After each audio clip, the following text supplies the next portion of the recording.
വിശുദ്ധ ലൂക്ക അറിയിച്ച നമ്മുടെ കർത്താവ് ഈശോ മിശിഹായുടെ പരിശുദ്ധ സുവിശേഷം 12-ാം അധ്യായം 13 മുതൽ 21 വരെയുള്ള തിരുവചനങ്ങൾ. ഭോഷനായ ധനികൻ.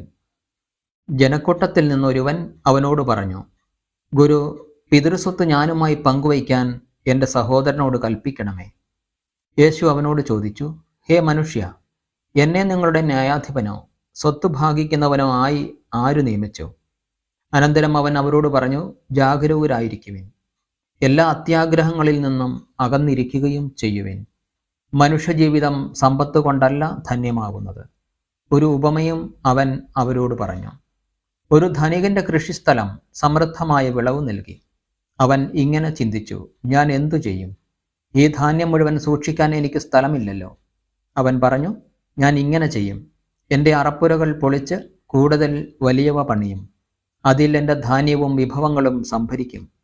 അനന്തരം ഞാൻ എൻ്റെ ആത്മാവിനോട് പറയും, ആത്മാവെ, അനേക വർഷത്തേക്ക് വേണ്ട വിഭവങ്ങൾ നിനക്കായി സംഭരിക്കപ്പെട്ടിരിക്കുന്നു.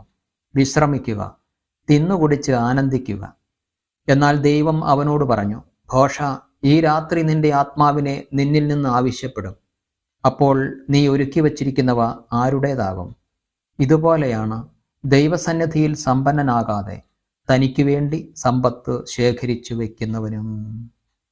നമ്മുടെ കർത്താവായ മിശിഹായ്ക്ക് സ്തുതി.